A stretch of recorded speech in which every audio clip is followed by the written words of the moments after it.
New fashion era for lease or sale. For more details, contact 9966116399. నమస్కారం Kiran TV ప్రేక్షకులకి స్వాగతం. ప్రస్తుతం మనతో పాటు ఉన్నారు ప్రముఖ ఆధ్యాత్మికవేత్త జ్యోతిష పండితులు వాస్తు నిపుణులు జేఎస్ శాస్త్రి గారు. వారితో మాట్లాడదాం. నమస్కారం గురుగారు. నమస్కారం అమ్మా. గురుగారు, మహాలయ పక్షాలు వచ్చేసాయి. మన పెద్దవాళ్ళని తలుచుకునే రోజులు. ఈ 15 రోజులు కూడా పితృపక్షాలు ఎలా జరుపుకోవాలి, పితృపక్ష దోషాలు తొలగిపోవడానికి ఎలాంటి కార్యక్రమాలు చేసుకోమంటారు? అంటే ఈ 15 రోజులు కూడా మనం కాలం చేసిన పెద్దవాళ్ళు కూడా కిందికి వచ్చి మనం ఏమేమి కార్యక్రమాలు చేస్తున్నాము, ఎలాంటి దాన ధర్మాలు చేస్తున్నాము అని గమనిస్తూ ఉంటారంట. అలా చెయ్యకపోయేసరికి శాపం పెట్టి వెళ్తారు. ఆ శాపం ఇంకా రెట్టింపయ్యి మనకి నష్టాలు లేకపోతే బాధలు కలిగేలాగా చేస్తారు అని విన్నాము. శ్రీ గురుభ్యో నమః. శ్రీ మహాగణాధిపతయే నమః. శ్రీ మహాసరస్వత్యై నమః. హరి ఓం శ్రీమాత్రే నమః. ముఖ్యంగా పితృదోషాలు అనే దానికి వస్తే, పూర్వం మనం చేసేటువంటి కర్మలు పితృదేవతలు ఎవరైతే ఉన్నారో వాటికి అనుసరించి 4వ తరంలో అనుభవిస్తారు అని చెప్పి చెప్తూ ఉంటాము. కానీ అక్కడ విషయం ఏంటంటే, ఈ 4వ తరం అనుభవించటం అనేటువంటిది ఏదైతే ఉందో అది వాళ్ళ వంశపారంపరంగా కొన్ని ఎక్కడైనా కానీ ఉత్తర క్రియలు అంటారు వీటిని. అంటే మరణించినటువంటి జీవి ప్రేతాత్మగా సంచరిస్తూ ఉంటాడని. ఆ ప్రేత శబ్దం పోవటానికే ఈ ఉత్తర క్రియలు చేయటం.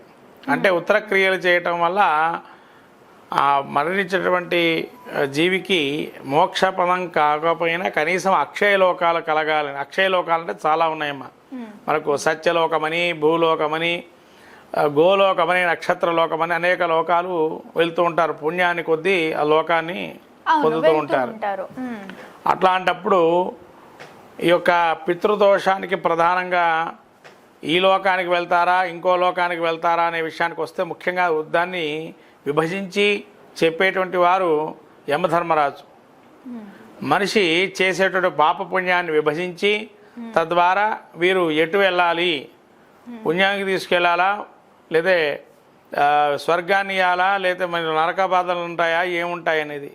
మరి పితృదోషం అనేటువంటిది దానికి సంబంధించింది. అంటే ఎప్పుడైతే పితృదేవతలకు ఉత్తరక్రియలు చేయకపోతే వారికి పితృదోషం వస్తుంది. అంతే తప్ప వాళ్ళు ఏదో దూషించామనో కాదు. ఫస్ట్ దూషించడం కూడా ఒక లెక్క కిందకే కలియుగంలో అనుకోండి. అసలు విషయం ఏంటంటే కృష్ణుణ్ణి గరుత్మంతుడు అడిగిన విషయం కూడా ఇదే. ప్రేత శబ్దంలో ఉండే జీవి నిజంగా ప్రతినిత్యము ఆ 12 రోజులు మనిషిని చూస్తూ ఉంటాడు. పుట్టినటువంటి సంతానాన్ని నిజమేనా అని అడిగాట సందేహం వచ్చి ఆ జీవి. కృష్ణుడు అన్నాడట, గరుత్మంతా ఖచ్చితంగా చూస్తాడు జీవి. ఎందుకు అంటే తన ఉత్తరక్రియలు చేసేటువంటి సమయంలో ధర్మరాజు నువ్వు ఎంత పుణ్యం చేసావు ఎంత పాపం చేసావని జీవం ఎప్పుడైతే తన యొక్క జీవం తీసుకెళ్తాడో వెంటనే తన యొక్క శరీరాన్ని ఇంకో దగ్గర ప్రవేశపెట్టించేటువంటి క్రతం ఉంటుంది. అంటే ఇంకో దగ్గర పంపించాలి మళ్ళీ యమధర్మరాజు ఈ జీవిని. లేదా పుణ్యం వస్తే కనుక వాటికి సంబంధించిన లోకాలు అక్షయపుణ్యంతో మోక్షలోకం ఇస్తాడు ఆయన. అలా చేయాల్సిన సమయం ఉన్నప్పుడు ఈ జీవని ప్రేతాత్మకనే ఉంచుదామా లేదా సంవత్సరం వరకు ప్రేతాత్మగా ఉండి దీన్ని మళ్ళీ జీవింప ఎక్కడైనా ప్రవేశపెట్టాలా వీళ్ళు చేసిన దాన ధర్మాలను బట్టి అని చెప్పి యమధర్మరాజు బేరీజ్ వేస్తుంటాడు. పాపుణ్యాల ఫలితం ఒకటైతే ఇతను జీవి మరణించినప్పుడు సంపాదించినటువంటి ఇతర క్రితం సంపాదించే సంపాదన ఏదైతే ఉంటుందో ఈ సంపాదన తన సంతానం తన కోసం వాడతాడా లేదా అనేది ఇక్కడ ప్రధానమైన విషయం. తన సంపాదన తన సంతానం కోసం వాడతారా లేదా అంటే ఆ సంతానం వాడతాడా లేదా అని తెలుసుకోవాలి ఇక్కడ. ఎందుకంటే ఎప్పుడైతే తన ఆస్తిని పంపకాల్లో చేస్తాడో తల్లిదండ్రులు కావచ్చు, మన తల్లిదండ్రులు ఆస్తి పంపకం చేసినప్పుడు తద్వారా దాన ధర్మం చేయమని లేదా వాళ్ళు బాగుండాలని కోరుకుంటాడు ఎప్పుడు తండ్రి అయినా తల్లి అయినా ఆ జీవి ఎవరైనా సంతానం. అప్పుడు మరి ఇక్కడ ఇంటర్ రిలేషన్ ఏంటంటే దీనికి అంటే ఈ పితృదోషానికి ప్రధానంగా తన యొక్క తల్లిదండ్రులు జీవి ఎప్పుడైతే ఉంటారో వాళ్ళు మా అబ్బాయికి ఇన్ని రకాలుగా మేము చూసాం అని వాళ్ళు సంతోషించాలి, మా అబ్బాయి బాగుండాలి అనుకునే వాళ్ళు ఎప్పుడు దీవిస్తారు, ఎప్పుడు శపించరు తల్లిదండ్రులు. ఏ జీవికైనా కానీ శపించరు. ఇప్పుడు వీడు ఎట్లా కావాలి అట్లా కావాలి తల్లిదండ్రులు శపించరు. మనం ఏమనుకుంటున్నామంటే వాళ్ళు శపిస్తారు వాళ్ళు తిడతారని. భౌతికంగా మనం ఇక్కడ తిట్టినా మానసికంగా వాళ్ళు ఎప్పుడు బాగుండాలని కోరుకునేటువంటి వారు. ప్రతి ఒక్కరు అలానే కోరుకుంటారు. కానీ భౌతికంగా ఇవాళ కాలంలో మానసికంగా కూడా తిట్టుకుంటున్నారు. కారణం ఏంటి అంటే వీడికి అహంకారం అన్నా పెరుగుతుంది, లేకపోతే వీళ్ళు ఇంకో మాటలు చెప్పి వినటం, తద్వారా వీళ్ళని దూరంగా పెట్టడం, అసహించుకునే పరిస్థితికి వస్తుంది. అలా రావటం కూడా చివరికి మానసికంగా కూడా వాళ్ళు బాధపడుతున్నటువంటి స్థితి. ఇది కూడా వాళ్ళని మనం బాధ పెడితే అక్షోభ మనకు కూడా అనుభవిస్తాం. అదే పూర్వజన్మ సుకృతం పాపం. పూర్వజన్మ కృతం పాపం అంటే పూర్వజన్మలో ఏ తల్లికో ఏ తండ్రికో ఏదైనా జీవికి మనం హాని చేసినట్లయితే ఈ జన్మలో తద్వారా అనుభవిస్తామని తెలియజేస్తుంది మనకు జాతక చక్రం కావచ్చు, అవును గురు, కర్మ విపాకము అనేటువంటి మనకు అనేక రకాల గ్రంథాలు, ఆ గ్రంథాల్లో చెప్పబడేది కూడా ఇదే. కాబట్టి ఇక్కడ పితృదోషం అనేటువంటిది ఏదైతే ఎప్పుడైతే సంపాదన మనం తీసుకోవటమే కాదు, దానం ధర్మం చేయాలి.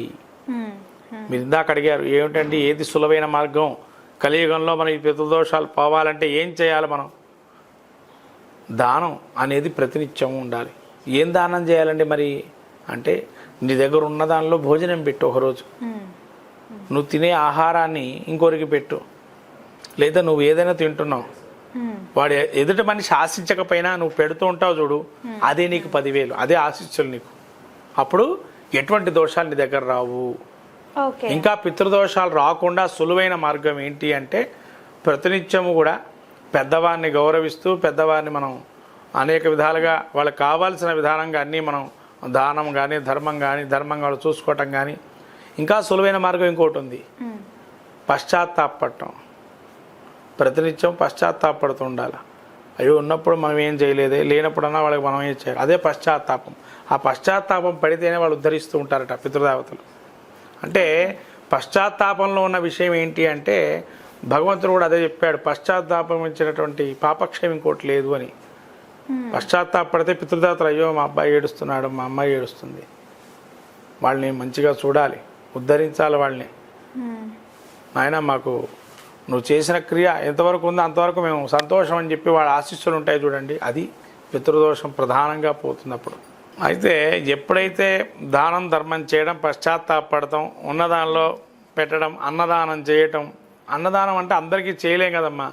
అట్లాంటప్పుడు ఏం చేయాలంటే నీ దగ్గర ఉండేటువంటి నువ్వు వంట వండుకున్న అన్నం పప్పు కూర 10 మందికి కాకపోయినా పక్కన వాటికి నువ్వు ఇచ్చినా చాలు. అలా చేసినా కూడా ఈ 15 రోజులు పక్ష రోజులు, ఈ పక్షం రోజులు ఉపవాస దీక్షగా ఉండాలి. ఇలా ఉపవాస దీక్ష చేసి 15 రోజుల పాటు చేసినట్లయితే పితృదేవతలు ధరింపబడతారు. తర్వాత వాళ్ళని తలుచుకుంటూ ఎవరికైనా ఏదైనా లేకపోతే వర్షం పడుతుంది అనుకోండి, అతనికి రెయిన్ కోట్నో గొడుగు ఒకటే మనకు అవకాశం ఉంటే అట్లాంటిది ఇవ్వటం. లేకపోతే వాడికి చెప్పులు లేవనుకోండి, పెద్దవాళ్ళకి చెప్పులు లేకుండా తిరుగుతున్నారు అక్కడ, వాడికి చెప్పులు దానంగా ఇవ్వటం. లేదా వాడు వస్త్రాలు సరిగ్గా లేవు, చిరిగిన వస్త్రాలుగా ఉన్నాయి, అటువంటి వస్త్రాలు ఇవ్వటం. చలికి ఆగలేకపోతుంటే దుప్పటి ఇవ్వటం. తర్వాత మంచినీళ్ళు, ఇవన్నీ కూడా లేని వాళ్ళకి మనం ఏదైతే ఇస్తూ ఉంటామో, లేని వాళ్ళకి కావచ్చు, అలాంటి వాళ్ళకి ఎక్కడైనా ఇప్పుడు చాలా వరకు అనాథ శరణాలయాలు విపరీతంగా మనకు ఇప్పుడు అందరూ కూడా పుట్టినరోజులు అయితే అందరు అక్కడికి వెళ్ళి వాళ్ళకి అనేక రకాలుగా చేస్తున్నారు. అది మంచి విషయం. పుట్టినరోజులు ఆ రోజు పుణ్యమైన కార్యక్రమం చేస్తున్నారు. అలాంటి పుణ్యం మళ్ళీ మనకు దక్కాలి అంటే ఇటువంటి కార్యక్రమాలు పెద్దల్ని గౌరవిస్తూ ఈ సమయంలో ఈ 15 రోజులు కూడా మనం ఎవరికైనా ఇటు తారసపడం వెళ్ళేటప్పుడు చూసినా కూడా వాళ్ళకి ఇలా చేయటం వల్ల నా కొడుకు నన్ను ఉద్ధరించడానికి కనీసంగా లేని వాడికి ఇచ్చాడు, నాయన బాగుండాలని ఆశీస్సులు ఇస్తాడు. అది పితృదోషంలో సులువైన మార్గం అంటే ఇవే. ఈ చిన్న చిన్న సులువైన మార్గాలు ఇవి. ఎవరికైనా ఏదైనా లేదు అంటే వాడికి అది ఇవ్వటమే సులువైన మార్గం, దానంగా ఇవ్వటం అనేది.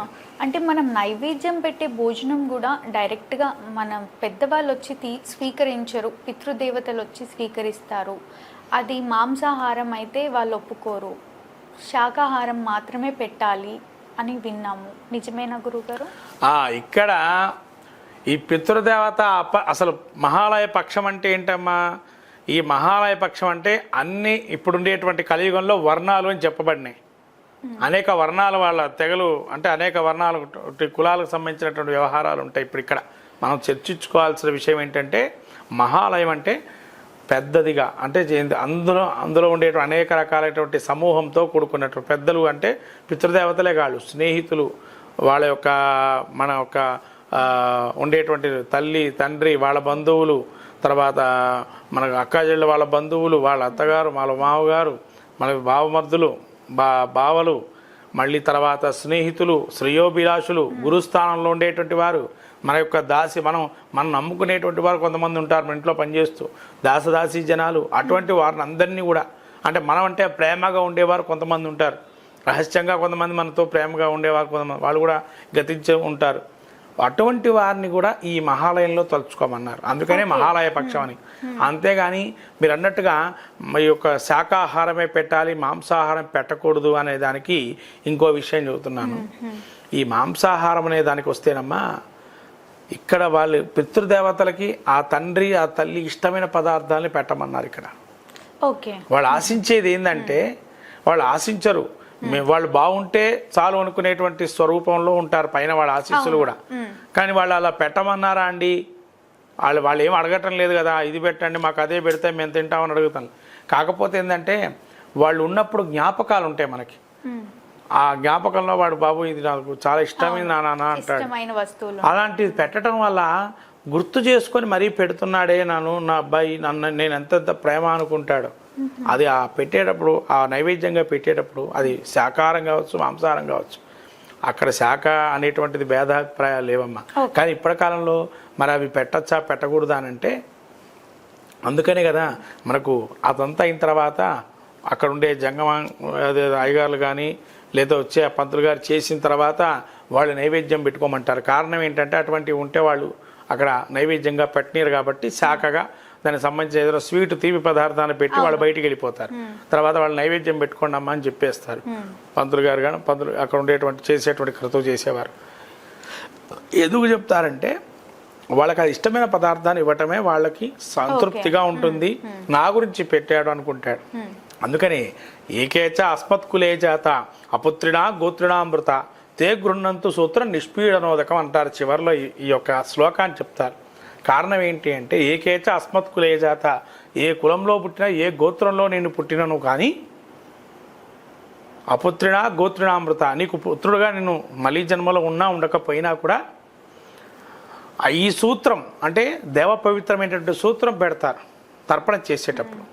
ఆ సూత్రం ఏదైతే ఉంటుందో ఈ సూత్రానికి కంఠోబద్ధంగా ఉండి నీ రుణాన్ని నాకు సకాలంలో తీర్చేసేసి మమ్మల్ని ఉద్ధరింపజేయండి అని చెప్పి పితృదేవతలకి చివరగా ఆ ఉంగరాన్ని ఏవైతే పెడతామో పవిత్రాన్ని దాన్ని కళ్ళకద్దుకొని తీసేసి వాళ్ళు నీళ్ళల్లో వేసేయమంటాం. లేకపోతేనా వాడు వేసుకున్న వస్త్రంలో చిన్న భాగం ఏదైతే ఉంటుందో వస్త్రంలో చిన్న భాగం ఉత్తరాయానికి వేసుకున్న భాగం ఏదైనా నూలు పోగుని కట్ చేసి నీళ్ళల్లో ముంచేసి కళ్ళకద్దుకొని, ఇది ఎవరైతే తండ్రి గారో తల్లి గారు ఎవరు ఉంటారో వాళ్ళు తలుచుకొని అక్కడ ఉన్న తర్పణం వదిలేసిన దానిలో నీళ్ళల్లో వదిలేయాలి. అలా వదిలేయటం వల్ల యమధర్మరాజు ఇంకొక లోకానికి పంపిస్తాడు.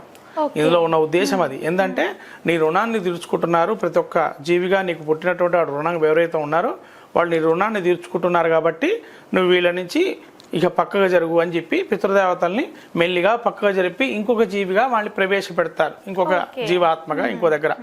అలా ఏ సంతానం ఎక్కడ పుట్టినా కూడా ఇప్పుడు అదే సంతానం అక్కడే పుట్టాలని లేదు. వాడు పుణ్యాన్ని కొట్టి పై వర్ణంలో పుట్టచ్చు, ఇంకొక వర్ణంలో ఇంకో ఇంట్లో పుట్టచ్చు, అదే ఇంట్లో పుట్టాలని లేదు. కాబట్టి ఏకేచ అస్మత్కులే జాత అపుత్ర గోత్రిణామృత తే గృహంతు, ఈ సూత్రం తీసుకోండి, మీరు నన్ను రుణముక్తుని చేయండి అని చెప్పి చివరిలో మహాలయం పెట్టేటువంటి వారు ఎవరైతే తిలాతర్పణం ఇప్పుడు చేసేటువంటి వారు ఎవరైతే ఉన్నారో తిలాతర్పణం కావచ్చు, శ్రాద్ధ కర్మల్లో కావచ్చు, ఎవరికైనా ఈ చివరిలో ఈ శ్లోకం చెప్పి విడిపించేస్తారు. అప్పుడు వాడికి ఎవరైనా ఈ వీడియో చూస్తున్న వారు ఎవరైనా కూడా ఈ చివరగా నేను చెప్పేటువంటి శ్లోకం విని దాన్ని ఆచరించినా కూడా సులువుగా వాళ్ళ పితృ-రుణం తీర్చుకునేటువంటి అవకాశం ఉంటుంది. ఇటువంటి శ్లోకాన్ని విన్నా పఠించినా చాలా మంచిది. తప్పకుండా గురుగారు, మహాలయ పక్షాల యొక్క ప్రత్యేకత గురించి, కార్యక్రమాలు ఎలా జరుపుకోవాలి అని ఎంతో చక్కగా తెలియజేసినందుకు ధన్యవాదాలు. నమస్కారం. చూశారు కదా, మా వీడియో మీకు తప్పకుండా నచ్చిందని అనుకుంటున్నాను. అలా అయితే లైక్ చేయండి, షేర్ చేయండి. మరిన్ని ఇలాంటి ఇంట్రెస్టింగ్ వీడియోస్ కోసం మా ఛానల్ని సబ్స్క్రైబ్ చేసుకోండి. గురువు గారిని కలవాలి, మరిన్ని వివరాలు తెలుసుకోవాలి అనుకునే వాళ్ళు వీడియోలో స్క్రోల్ అవుతున్న నెంబర్ని కాంటాక్ట్ అవ్వచ్చు. Thank you.